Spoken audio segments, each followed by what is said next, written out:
fullback to make play. Like, he wants a big play guy, and I think that's what his number one target would be. I think you should always be open to upgrading every position, whether it is. I'm not married to Derek Carr. He's been the best quarterback the Raiders have had since Rich Gannon. And in this stat-happy league, that might not be saying much, but I mean, they have so many holes. Neil, they could take best player available for the next 2 drafts, and they still wouldn't get to the quarterback being their biggest need. I mean, they're not a good team right now. They got a lot of young players who've been contributing, but I mean, quarterback moves the dial and that pushes the narrative. But I don't know, man. I would be much happier if the Raiders went after one of these big name wide receivers, try to get a middle linebacker. They need help in the secondary. They need help in the defensive line. Their offensive line could use some. I mean, the only position I feel pretty good about is I like the rookie running back. And just one thing I would add to that, James. Sorry, before you go, and I had to say I've been thinking about it for a long time, Monty.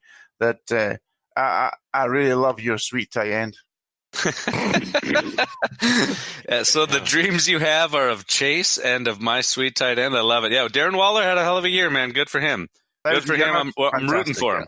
Yeah, fantastic. All right, so Monty, Raiders currently project. Just by the way, the Raiders currently projected 14-16 in the draft. You mentioned wide receiver help. Would you be okay with AJ Green in a Raiders uniform next year?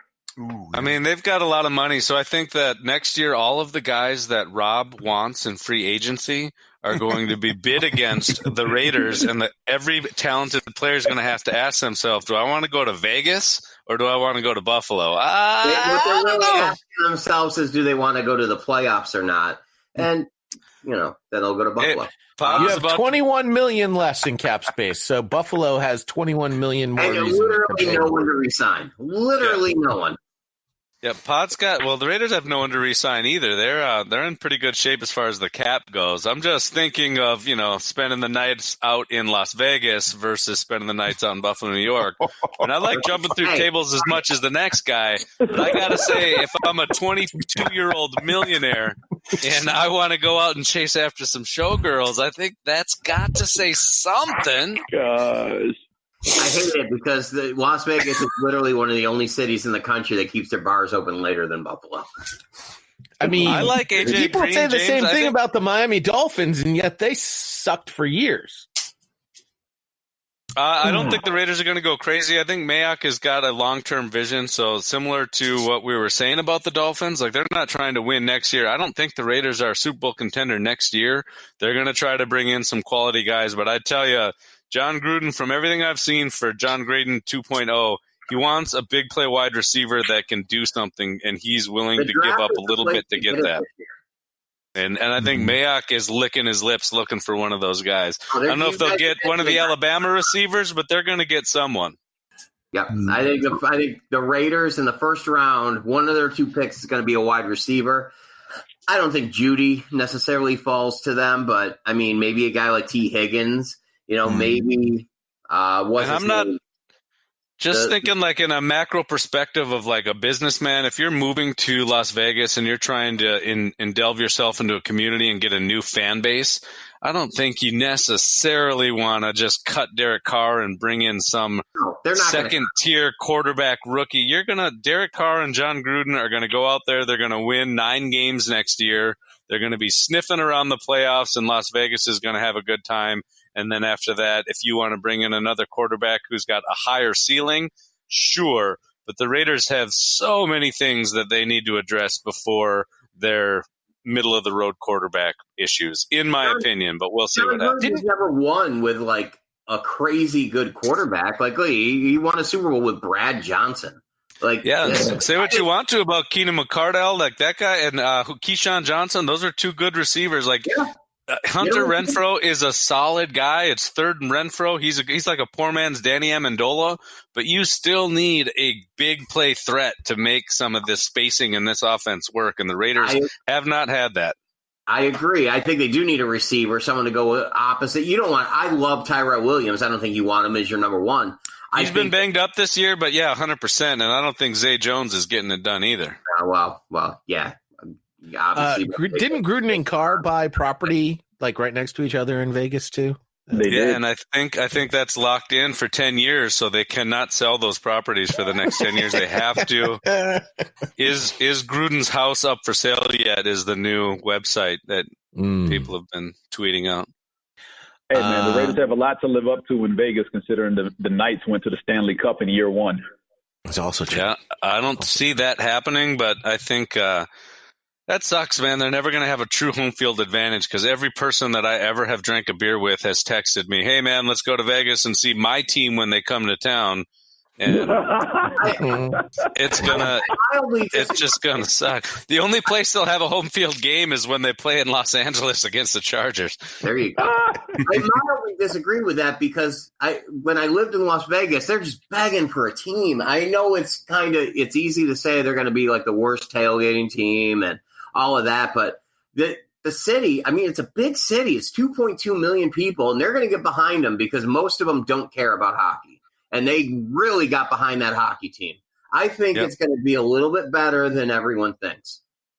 Google up images of that stadium being built. They're calling it the Death Star. It looks pretty awesome, man. Oh, isn't it just amazing, the stadium? Yeah, fantastic. It's beautiful. Yeah. And listen, one of those casino owners could easily, fly in that fan group from the black hole. They could really make a big thing.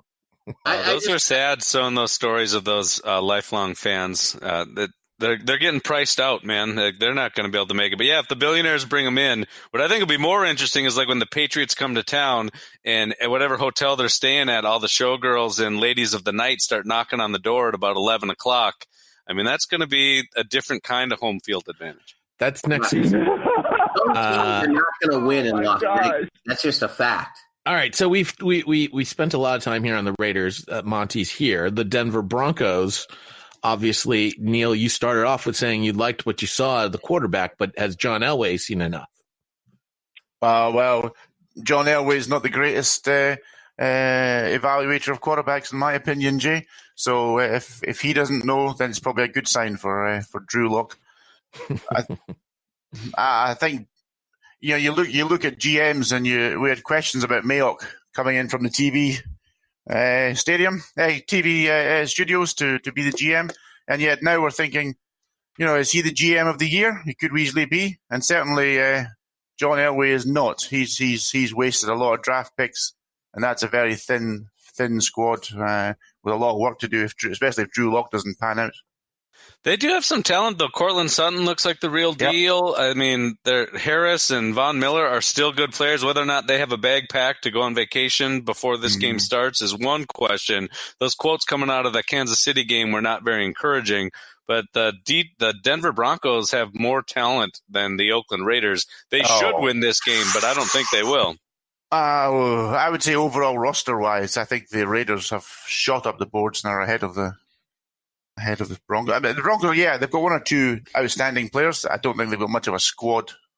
Their tight end seemed pretty good. Like he's just as good as Waller. That Phillip Lindsay had a good year. Drew Lock has been okay. Cortland Sutton, I think, is going to be a real deal good wide receiver. Yes, unfortunately. I agree with that, yeah. It's going to be a cold one there in Denver. 36 is the high. It will obviously be dropping. The low is 16 degrees for Sunday, and 10-mile-per-hour wind, so that'll be breezy. You'll bring in a wind chill. This is you and your stupid Fahrenheit thing again, isn't it? Yeah. If PodVader's team wins against Miami in the early games, the Raiders will technically be mathematically live, and if they play Josh Jacobs, just because, I mean, let that kid has done everything he needs to do this year. Let his shoulder heal up. Let's move on. Whether or not the Raiders make the playoffs, they're exactly where they thought they would be. Their plan is working. Like, let's just move on. Let the kid sit it out. He's one rookie of the year, in my opinion. I agree. Let's move on. The Tennessee Titans are 8-7. The Houston Texans are 10-5. Titans 12th in the power rankings.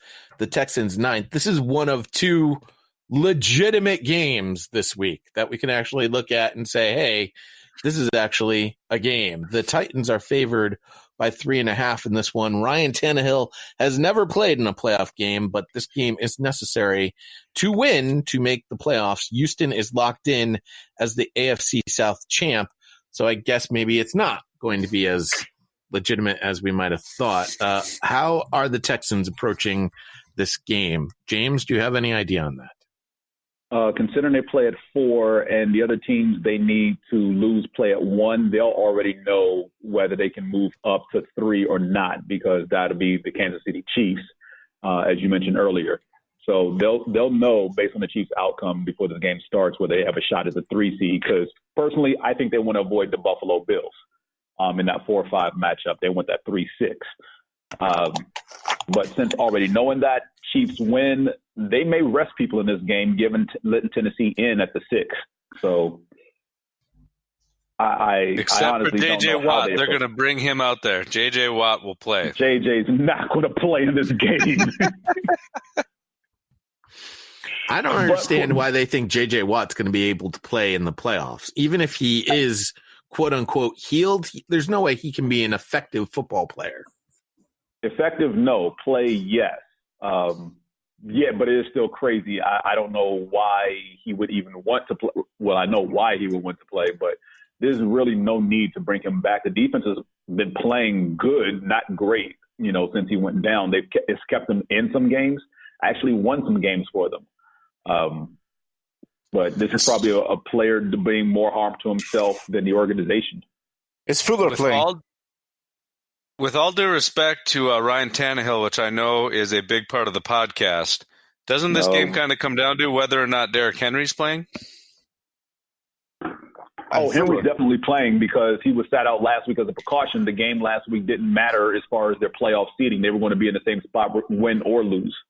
So the fact that they lost only, was only helped by the fact that Pittsburgh blew it in New York. Had Pittsburgh won, situation drastically flips. But, there was no reason to play Derrick Henry last week. And he's definitely in this week. This should be a good game. Yeah, he's definitely in this week.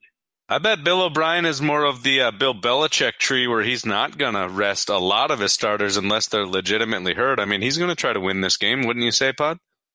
Well, I actually don't think that's going to be the case. I'm taking the Titans, expecting the Texans looking for a bye week. Yeah, the Texans. James, is Will Fuller playing? Yeah, that's what I'm getting to. Will Fuller is doubtful with that inner thigh injury. Deshaun Watson has the back. Kenny Stills has the knee. Hopkins has an illness. I bet Kenny is in concussion protocol. I bet Monty can tell us a few things about inner thigh injuries. Oh, gosh. And Laramie Tunsil. You don't want to mess around with those. Well. Houston has a lot of injuries on offense and some big ones, all at key positions. For the Titans, Adam Humphries, Corey Davis, Hollister, Adoree Jackson all show up on the injury report. Oh, and Khalif Raymond. So basically their entire receiving corps is on the injury report. And 2 of them are in concussion protocol. Yeah, problem. The other problem the Titans have, whether they win or lose this game, by the way, you guys are all taking the Texans. I'm the only one taking the Titans in this one.